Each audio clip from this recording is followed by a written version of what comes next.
Karya terbesar dalam hidupku, pengorbananmu yang selamatkanku. Engkaulah harta yang tak ternilai, yang ku miliki dan ku hargai. Yesus, Engkau ku kagumi. Shalom saudara-saudara yang Tuhan Yesus kasihi, puji Tuhan, kita bertemu lagi dalam khotbah online GBC Anugerah Bermazmur 4 Oktober 2020. Mari kita berdoa sebelum kita menerima atau mendengar pemberitaan firman Tuhan. Tuhan Yesus, sebagaimana kami percaya Tuhan sudah mati dan bangkit untuk kami, maka kami pun percaya Tuhan menyertai kami sampai pada hari ini. Dan kami bersyukur Tuhan tidak pernah meninggalkan kami sekali-kali, tidak pernah membiarkan kami sekali-kali. Tapi Tuhan memberikan kehidupan, Tuhan memberikan kekuatan di dalam segala hal. Hari ini kami datang meminta kasih karunia Tuhan, agar pikiran kami dicerahkan untuk mengerti firman-Mu. Berbicara dan berkata-katalah Bapa, kami mau mendengar untuk berakar, bertumbuh dan berbuah di dalam Engkau, di dalam kasih Yesus yang menyertai kami. Terpujilah nama Tuhan, kami bersyukur dan berdoa dalam nama Yesus. Haleluya, amin. Saudara-saudara, hari ini saya akan sampaikan satu tema khotbah, yaitu karya Kristus yang telah selesai. Selesai berarti finish dan tidak perlu ditambahi apa-apa lagi. Tapi sebelum kita masuk jauh ke sana, mari kita kembali lagi melihat bahwa situasi yang sedang terjadi saat ini, terutama untuk gereja Tuhan. Saudara-saudara, di masa pandemi COVID, tempat-tempat ibadah ditutup. Dan kalaupun dibuka, masih harus melewati pembatasan dengan adanya protokol kesehatan. Cuci tangan dulu, pakai hand sanitizer, pakai sabun, pakai masker, ada physical distancing lagi. Satu dengan yang lain sudah tidak bisa rapat-rapat seperti dulu. Mau salaman pun sudah tidak berani, sudah takut, sudah khawatir. Keakraban itu sudah tidak bisa lagi seperti dulu. Pada waktu yang lalu orang pergi ke gereja, menikmati suasana pujian penyembahan, menikmati firman Tuhan, tapi juga menikmati kehangatan kasih dari saudara-saudara seiman yang lainnya. Sekarang sudah tidak bisa seperti itu. Mungkin beberapa yang berani akan melakukan, tetapi tidak semua orang dan tidak banyak orang berani melakukan itu.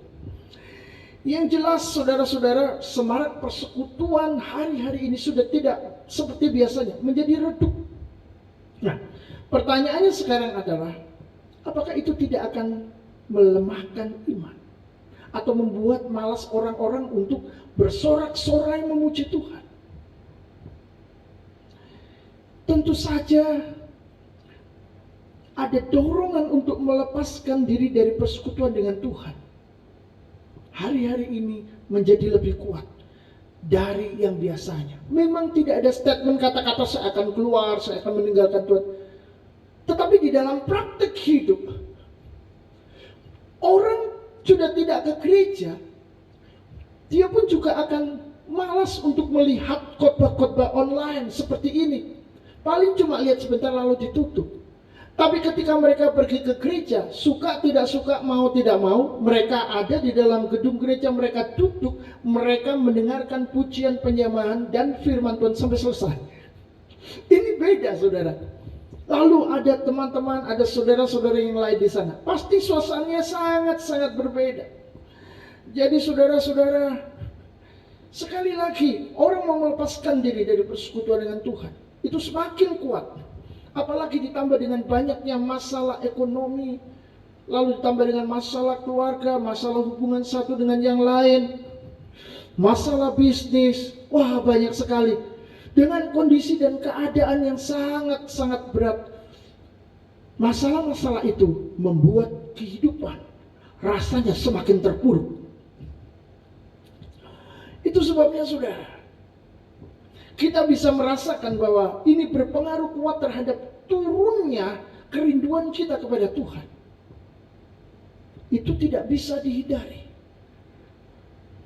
Lalu apakah keadaan ini akan membuat kita akan menjadi malas melayani Tuhan?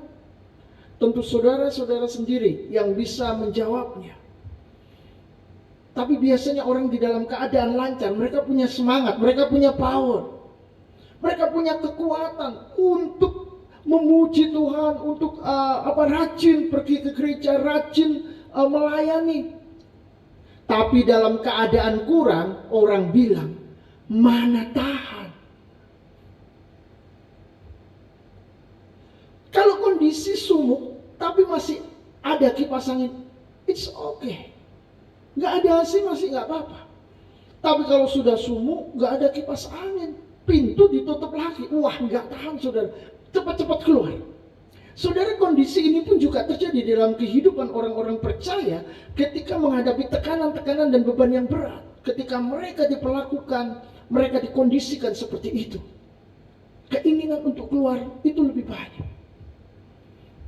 Nah, itu sebabnya saudara-saudara, Paulus dalam suratnya kepada jemaat Korintus mengingatkan pentingnya tetap berdiri teguh dan giat selalu di dalam pekerjaan Tuhan. Orang yang berdiri teguh dan giat atau bersemangat, berapi-api di dalam Tuhan, dia tidak akan terlalu fokus dengan masalah, dengan persoalan, dengan keadaan-keadaan yang sulit. Itu tidak menjadi prioritas utama. Tetapi baginya melayani Tuhan adalah sesuatu yang sangat esensial. Melayani Tuhan ini penting. Maka saudara, kerinduannya untuk terus melayani Tuhan akan membuat dia lebih tinggi daripada masalah-masalah yang sedang dihadapi. Sehingga dia bisa terus berjalan dan memperoleh kekuatan yang baru setiap hari. Seperti firman Tuhan berkata, barang siapa menanti-nantikan Tuhan, ia mendapatkan kekuatan yang baru. Seperti pada burung Raja Wali. Berlari tidak menjadi letih, berjalan tidak menjadi lelah. Itu luar biasa. Di dalam 1 Korintus 15 ayat yang ke-58, firman Tuhan berkata begini. Karena itu saudara-saudaraku yang kekasih, berdirilah teguh, jangan goyah, dan giatlah selalu dalam pekerjaan Tuhan.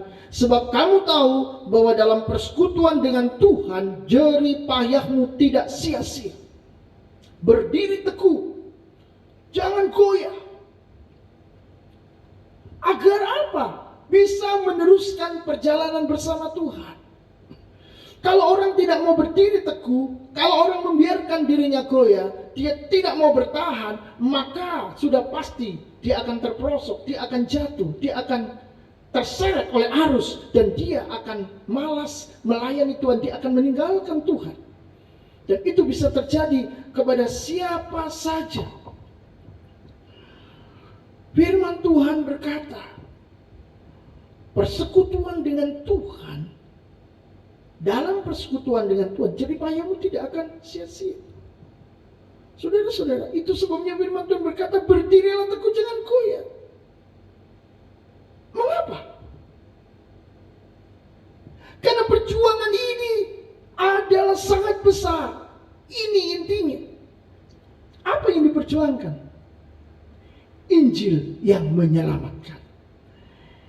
1 Korintus pasal 15 ayat 1 sampai 2. Dan sekarang saudara-saudara, aku mau mengingatkan kamu kepada Injil yang aku beritakan kepadamu dan yang kamu terima, dan yang di dalamnya kamu teguh berdiri.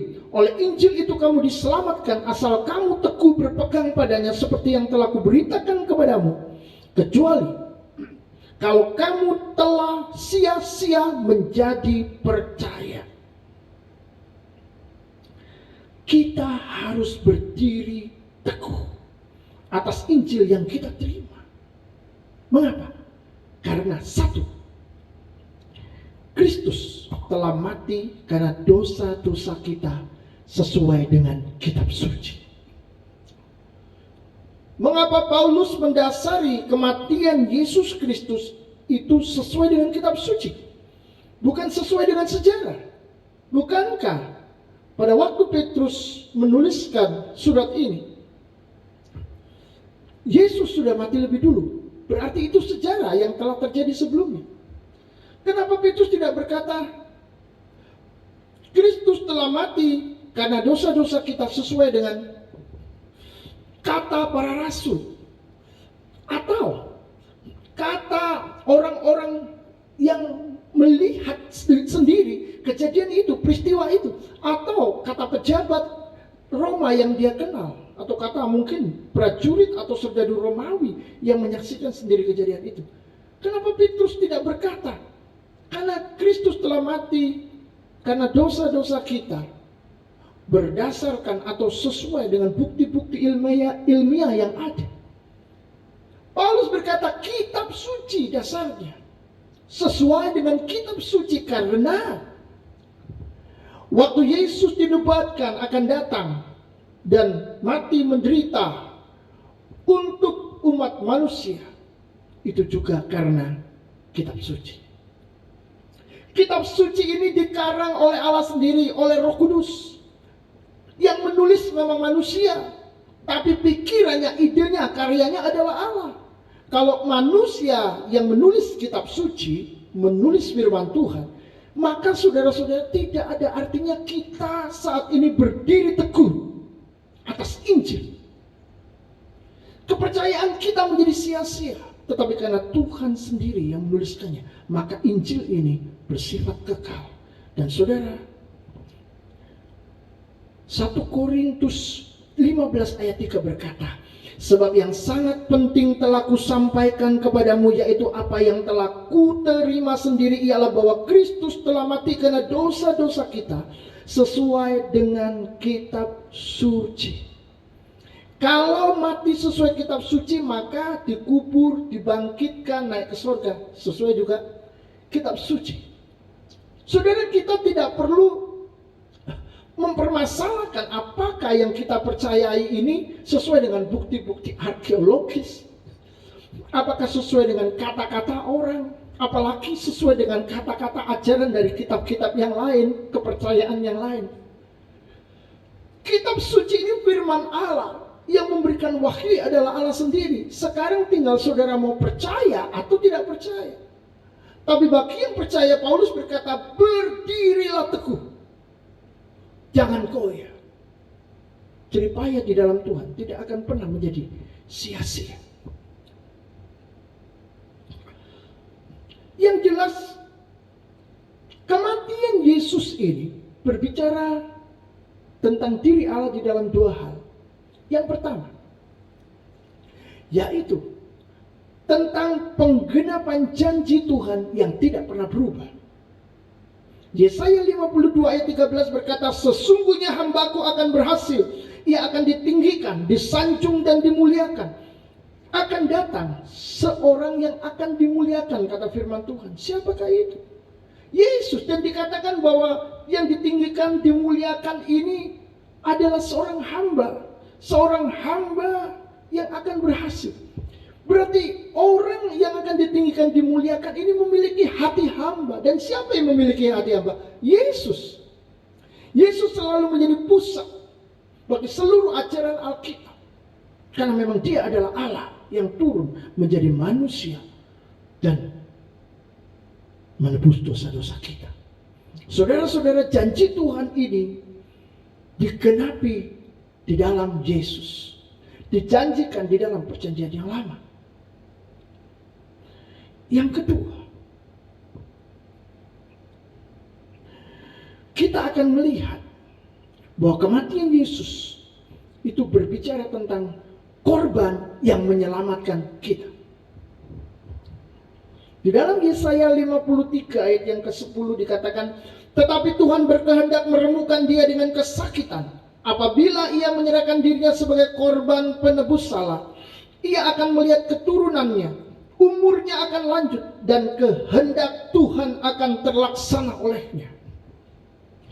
Saudara-saudara, keselamatan manusia hanya terjadi oleh satu cara atau melalui satu cara, yaitu melalui pembayaran hutang dosa. Manusia telah berdosa kepada Allah dan akan dihukum. Manusia tidak bisa membayar. Kenapa? Karena orang berdosa, orang berhutang, nggak punya duit, mana bisa bayar. Maka harus ada yang menggantikan manusia yang punya duit untuk membayar. Dan Yesus tidak berdosa. Dia tidak dimurkai. Dia adalah Allah. Tapi dia menjadi manusia. Maka Yesuslah yang pantas, yang layak dan tepat untuk membayar hutang dosa itu. Dan Yesus telah melakukan pembayaran itu di kayu salib kepada Allah. Dia menyerahkan dirinya menjadi korban. Ada seorang gadis berumur 21 tahun bernama Rasan. Gadis ini memasuki medan konflik bersenjata antara Palestina dan Israel. Dia melihat ada banyak orang-orang terluka. Dan dia mengambil jubah putih, ya, atau kain putih, baju putih. Karena dia sebenarnya adalah seorang petugas medis. Dia mengangkat tangan, meminta izin untuk bisa masuk dan membantu orang-orang sakit. Pertama, ketika dia mencoba untuk melepaskan peluru yang ada di dada pasien, baru saja dia melakukannya, tiba-tiba dia tertembak dan mati. Saudara, misinya tidak berhasil, tidak selesai, dia baru saja. Tetapi saudara-saudara, niat, keberanian, kerelaan mempertaruhkan nyawa di tengah-tengah pasukan bersenjata seperti itu memberikan pesan yang sangat kuat kepada dunia. Beritanya viral. Mengapa? Karena dia menyampaikan pesan kepada sang ayah. Dan sang ayah menaruhnya atau mengirimnya ke media sosial. Pesannya adalah, tanpa senjata kita bisa melakukan apa saja. Tanpa senjata kita bisa melakukan apa saja. Tanpa senjata dia bisa menolong orang, walaupun dia pada akhirnya ditembak. Dan saudara-saudara, dia punya satu tujuan untuk menyelamatkan nyawa orang lain tanpa kekerasan dan tanpa senjata. Bukankah ini menggambarkan juga atau merupakan salah satu contoh seperti Yesus yang juga mati berkorban di atas kayu salib, menyerahkan dirinya untuk menyelamatkan manusia tanpa kekerasan dan tanpa senjata. Ketika dia diserang di Taman Getsemani, salah satu rasulnya Petrus memotong telinga Malkus, hamba imam besar. Tapi Yesus mengambilnya dan memasangkannya kembali. Yesus datang dengan damai. Yesus menyerahkan dirinya, disiksa, dianiaya, dan dibunuh tanpa melawan. Kalau dia melawan, tidak ada yang bisa bertahan. Saudara-saudara yang dikasihi Tuhan, Yesus datang menyerahkan dirinya sebagai korban penebus dosa, penebus salah. Yang kedua, Yesus benar-benar telah dibangkitkan dari antara orang mati. 1 Korintus 15 ayat 20-22. Tetapi yang benar ialah bahwa Kristus telah dibangkitkan dari antara orang mati, sebagai yang sulung dari orang-orang yang telah meninggal. Sebab sama seperti maut datang karena satu orang manusia, demikian juga kebangkitan orang mati datang karena satu orang manusia. Karena sama seperti semua orang mati dalam persekutuan dengan Adam, demikian pula semua orang akan dihidupkan kembali dalam persekutuan dengan Kristus. Satu orang manusia membawa kematian, satu orang manusia lainnya yaitu Kristus membawa kehidupan. Adam membawa manusia mengalami kematian rohani, putus hubungan dengan Allah, tidak memiliki persekutuan dengan Allah. Tapi Yesus datang untuk memulihkan kembali persekutuan itu dan memberikan kepada manusia hidup yang kekal. Itu sebabnya kematian tanpa kebangkitan Yesus itu menjadi sia-sia.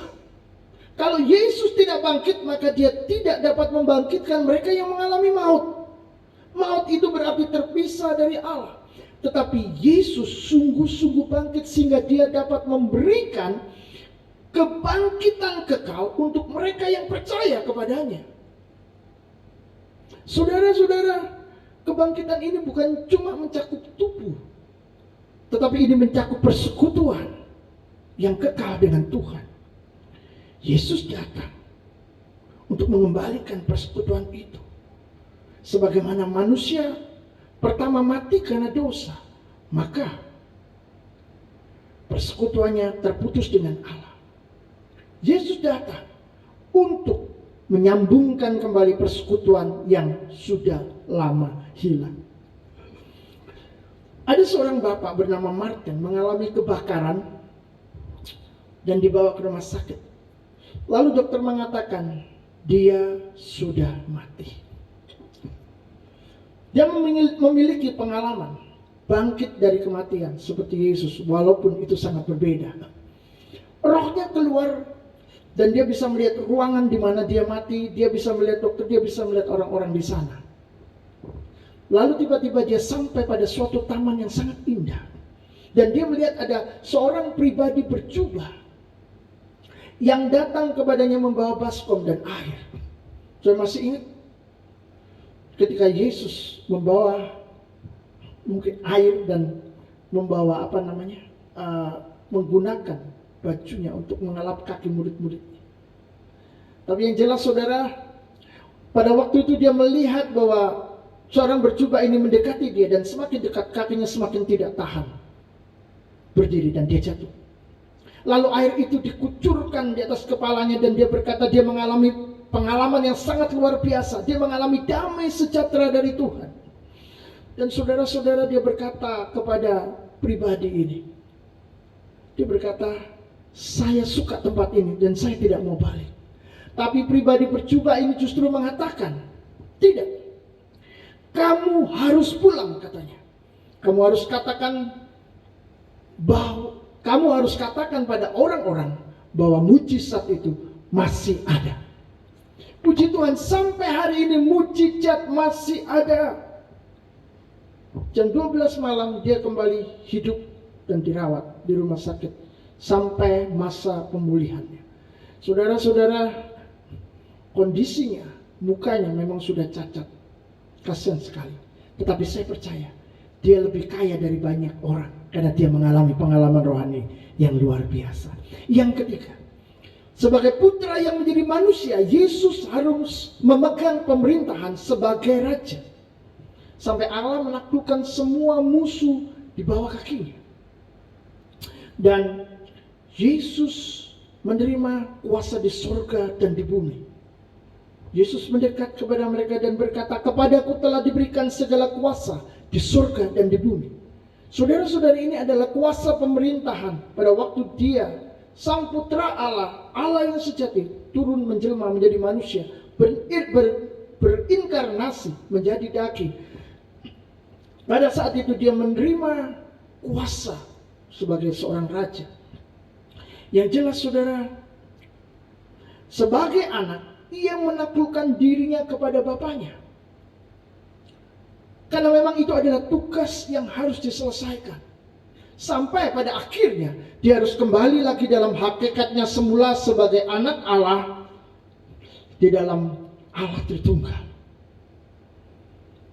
Karena naturnya memang dua, manusia waktu turun ke bumi, tapi natur keilahiannya, natur kealahannya ini tidak bisa hilang. Itu sebabnya sebagai Allah, ya dia kembali memerintah sebagai Allah.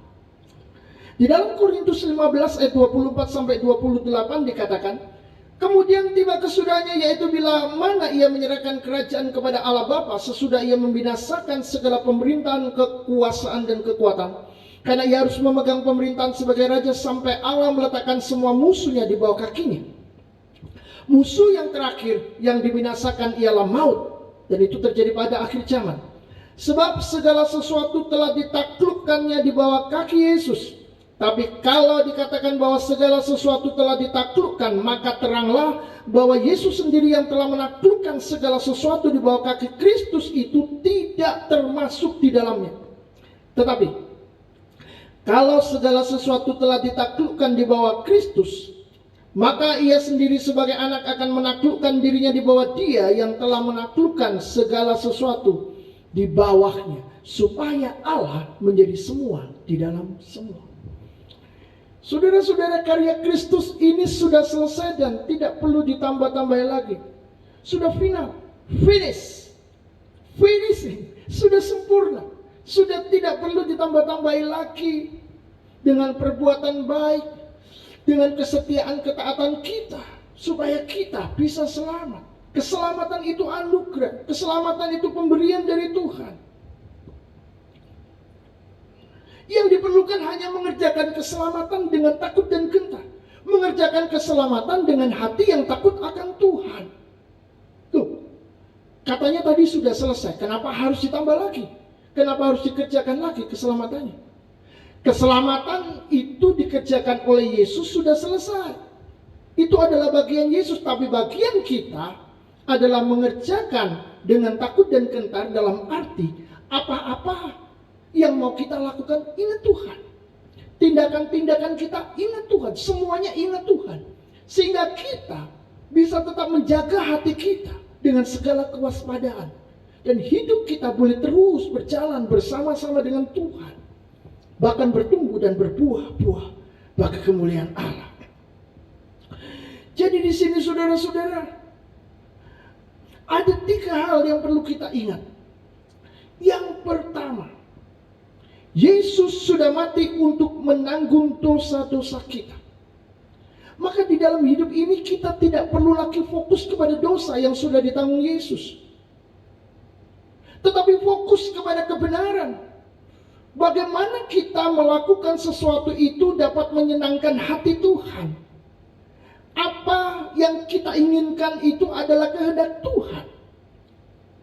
Di sanalah seharusnya kita fokus. Kalau kita jatuh, kita ada kesalahan, percayalah bahwa darahnya akan menyucikan kita. Kalau kita benar-benar datang kepadanya, meminta ampun dan bertobat. Saya percaya semua terjadi karena kasih karunia Tuhan. Karena keselamatan memang sudah finishing. Yang kedua, Yesus sudah bangkit dari kematian untuk memberikan hidup yang kekal bagi kita. Saudara, ini adalah jaminan kita. Hidup yang kekal. Dan itu diberikan sebagai anugerah bukan karena jasa atau perbuatan baik yang kita lakukan. Kalau kita harus membayarnya dengan perbuatan baik, sebesar apakah, sebanyak apakah perbuatan baik yang harus kita lakukan untuk membuat kita berkenan kepada Tuhan, untuk membuat kita bisa masuk surga? Apa batasannya? Tidak ada. Jelas Yesus itulah yang kita percaya, yang kita imani, yang dapat menyelamatkan kita, yang bisa mengampuni dosa kita. Hanya melalui iman. Ya, iman yang benar adalah iman yang menyelamatkan. Kalau iman kita benar, maka kita akan mengerjakan itu dengan takut dan gentar. Kalau kita asal-asalan, jangan-jangan kita belum beriman. Mari kita koreksi dan introspeksi diri masing-masing. Dan kita percaya kita bisa saling membangun, saling membangkitkan. Tuhan ada di antara kita. Yang ketiga, Yesus adalah pemegang kekuasaan selama-lamanya. Saudara-saudara, Yesus itu adalah Raja. Dia adalah Raja segala raja, dan dialah yang menelan maut di dalam kemenangannya akan dosa. Sehingga maut tidak lagi menakutkan bagi orang-orang yang percaya kepada Yesus. Kenapa? Karena ketika kita percaya Yesus, maut seperti apapun akan ditelan. Maut tidak ada artinya lagi, tidak ada sangatnya, tidak ada kekuatannya, hilang. Karena Yesus adalah sumber kehidupan. Yesus adalah Allah itu sendiri. Di dalam Yesus, maut sudah tidak berkuasa lagi. Di dalam Yesus, maut sudah tidak berlaku lagi. sehingga kita bisa hidup di dalam kemenangan dan terus bersama-sama dengan Tuhan. Kiranya firman Tuhan ini boleh memberkati saudara dan boleh menguatkan kita kembali, dasar-dasar dan sendi-sendi iman kita menjadi kokoh di masa-masa yang sulit ini. Kita tetap bersemangat, kita tetap berdiri teguh, tidak goyah, giat selalu dalam pekerjaan Tuhan. Karena sekali lagi persekutuan dengan Tuhan, di dalam persekutuan dengan Tuhan, jerih lelah kita tidak akan sia-sia. Amin. Tuhan memberkati.